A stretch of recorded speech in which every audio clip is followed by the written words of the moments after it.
And today we're going to be talking about bereavement, and I'm here with James, who's a celebrant.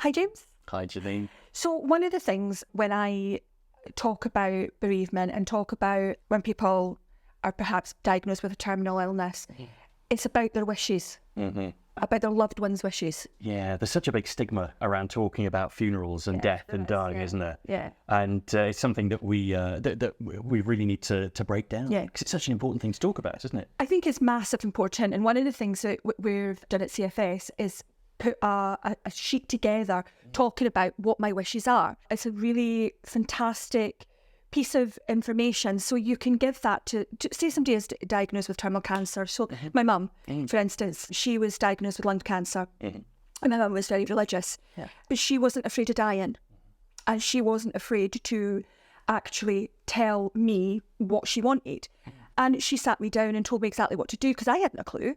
You know, it's a really emotional time, isn't it? It is, isn't it? If you don't know, if you've not had these conversations beforehand, then you're thrown into disarray. Of course you are. Because you're trying to decide on, well, we've got to do all the paperwork anyway, but then trying to decide on the funeral ceremony. Yeah. And I mean, the number of families that I've gone to over the years who have disagreements, have arguments because, well, Mum wouldn't have liked that. Oh, no, well, she did. She liked that. So, and it's such a difficult thing. It could be avoided. Of course it could. And that stress could be avoided just by having that conversation. Absolutely. Beforehand. Yeah. And I think as well, like with this like my wishes, it's what I want. I want this kind of thing. This is where I want it. I want my weight. And that's exactly what my mum did. She told me what hymn she wanted, how great thou art, Lord is my shepherd. My cousin, who's my godfather, is a bishop, so he done the ceremony. Friends in high places, absolutely. Which was great. You know, so but it was just took that stress away from that. But also there was no, although I felt angry, and you know, one of the things that we need to understand is the grief cycle is that it's okay to have all these emotions, to be angry, to be sad, to have all these different things. But if you just know what mum or dad or your loved one wanted, will take that pressure away. That'll take that little bit of stress. Well, she's getting what she wanted or he's getting what he wanted.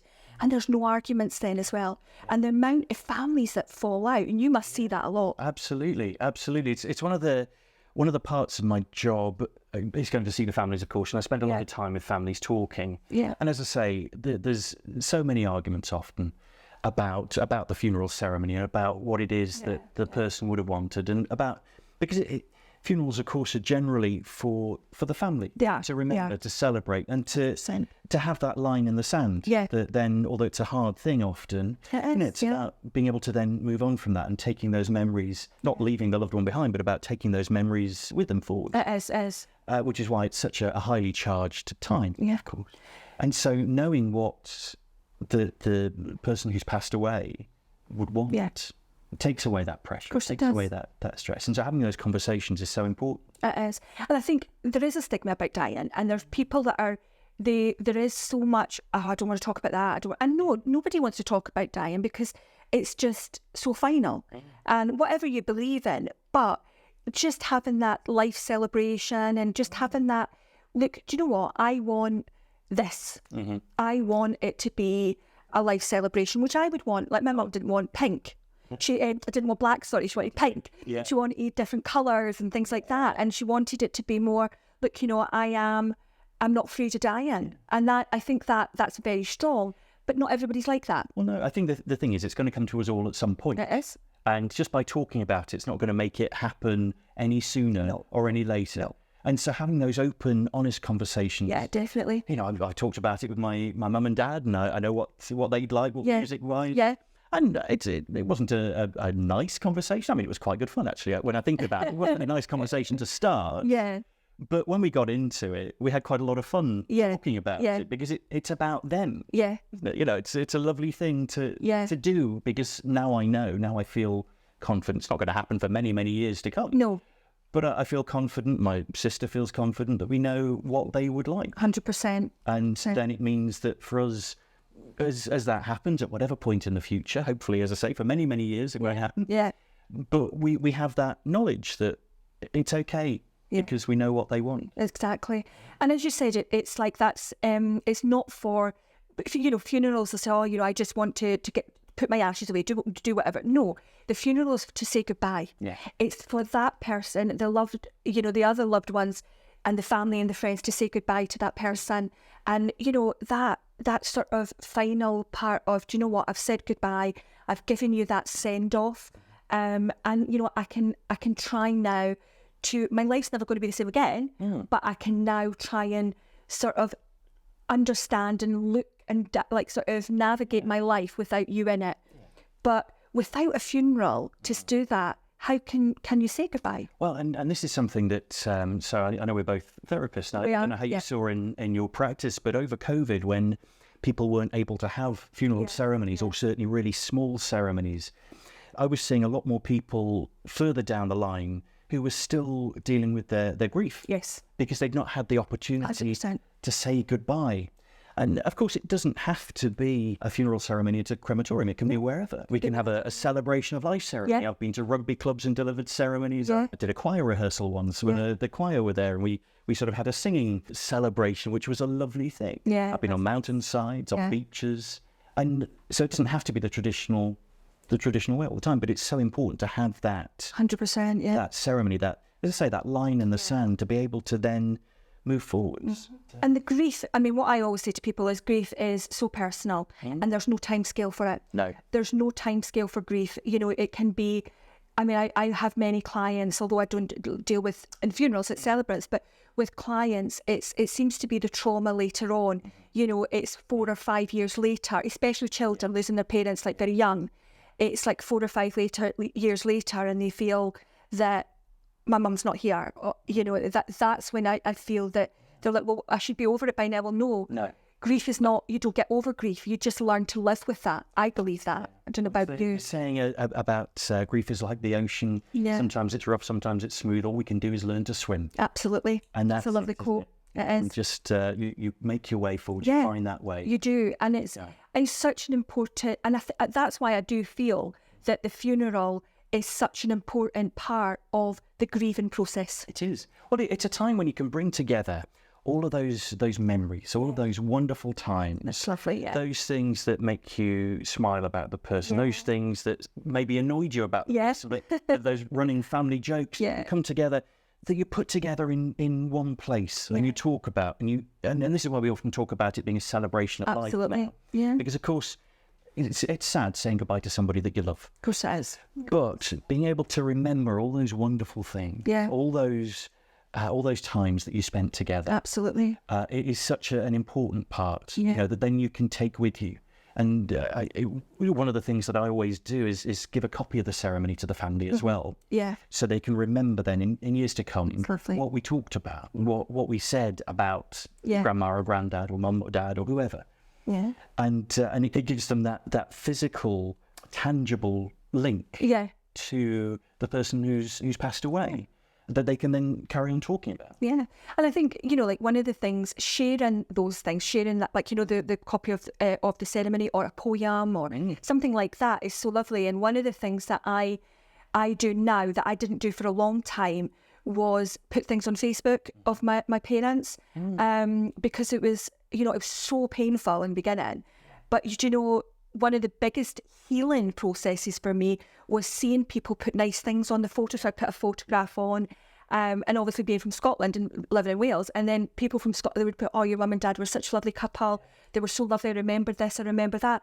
And that is a massive part of my healing. Well, it's such an important thing. One of the things that I'll often say to families at the end of a funeral ceremony is that there's two things that they should do as they move forward. The first is to remember the person who's passed away. Remember the good times, the smiles, the laughter. And don't just keep those memories to themselves. No. To talk about them and to keep talking about them. Because that way they stay with them. Absolutely. They're still a vital presence in their life, in their family or in their circle. Yeah. And although it's hard, as you say at the start. It's horrible. There's no easy way of doing it. And sometimes you couldn't look at photographs. And what I say to people, it's okay. Yeah. It's okay to have that. You'll do it on your terms. You'll do it when you're ready. Yeah. You'll make a step. Absolutely. You'll do, it could be, it could be 2 months. It could be 2 years. It could be 20 years. Yeah. and the pain is still there, and that's okay. That's okay to feel like that, and it's okay to have those emotions. But, you know, when you do remember, you know, put something on that's nice, put on a video and a song. And, you know, one of the things that I did was create like a little reel of photographs to music, and it just made me feel, you know, just feel that closeness to them. One of my favourite quotes is by Mitch Albom, the author. Yeah. And he wrote, "Life has to end, love doesn't." Yeah.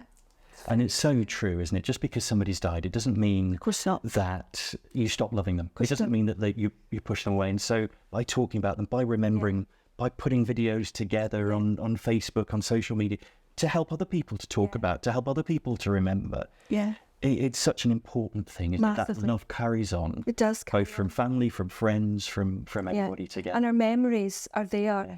And that's, you know, when people talk about, you know, living their life through social media and photos and things, I see many quotes, and one of the things is photograph every minute, because you never know when it's going to end. Yeah. And I think that is so important, and photographing everything. And years ago, we didn't have social media. We didn't have phones. You had a camera. So, you know, some people like myself doesn't have as many photographs. We don't have videos. No. Whereas now you have got that opportunity to capture every moment.